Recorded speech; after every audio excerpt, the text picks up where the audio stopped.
Republican presidential candidate and former Arkansas governor Asa Hutchinson said in an interview on Monday that the reason he was jeered at a political event was due to the stranglehold former President Trump has on his party. Hutchinson, who announced his candidacy in April, was greeted by boos and chants of Trump when he appeared on stage to speak at the Turning Point Action conference in West Palm Beach, Florida on Sunday. While it's a different day and time, and that reflects Trump's stranglehold on a certain element of the party, Hutchinson told host Leland Vittert on News Nation's The Hill. But what you saw in that audience were thousands of young people who I was speaking to, and they were listening. He added that it's important for me to speak my message about where this country needs to go and different policies for what President Biden is bringing, from energy to too much federal spending. So I gave that message, and that's important for me to be there. And I love the young people and their engagement, and we have a good time mixing with them after the event. Other GOP presidential candidates, including Trump and Miami Mayor Francis Suarez, also spoke at the Turning Point conference. Trump has shown little sign of weakness in GOP primary polls, leading Hutchinson and other candidates by significant margins. Hutchinson has called for the former president to drop out of the race, previously telling The Hill the last thing that we need is another Joe Biden-Donald Trump race in 2024.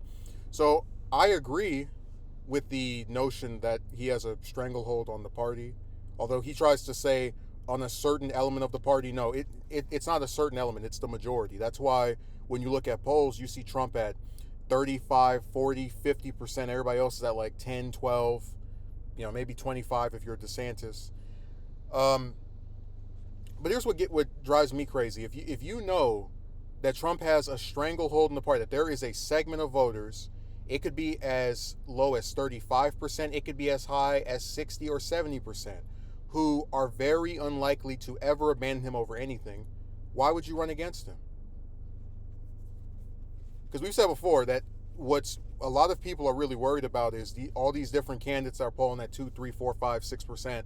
They're going to make it to where no one can ever get that whole coalition of people who are just tired of Trump together and then allow Trump to get the nomination again. And I was wondering, for a time I've seen people wonder, and I've even wondered myself, like, why, if they know that that's something that happened in 2016, would they want to repeat it again? But then I remembered it's because of ego. Hutchinson really believes that if he just keeps doing his whole, we want to, what's the thing that Pence likes to say, appeal to our better angels. If he just keeps doing his thing of, I'm going to talk about what I believe in and whatever, he'll have enough people to maybe scrape off some support, and then possibly he wins one state and experiences this big surge, and it's a joke. He has no chance. Pence really has no chance because he upset all those voters. Most of these people have no chance, but they're going to stay in this race for as long as they can because of the ego. So he has to tell himself when he gets up at 3 a.m. after flying from state to state, Trump only has a stranglehold in a certain element of the party. Only a certain element. No, it's the majority. That's why I had that joke. It's not the Republican Party anymore. It's the Trump Party. Instead of the GOP, it's the TP.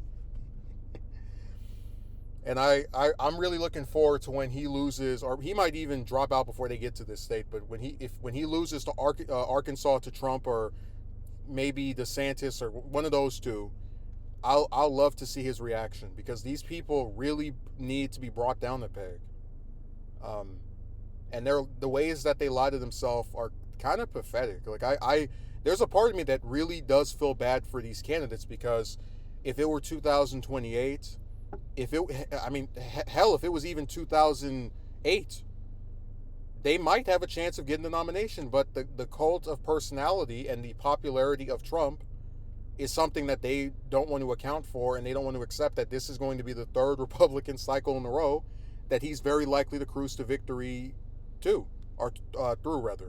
So it's fun watching them dilute themselves. It's just a certain element. Yeah, I have a bridge to sell you.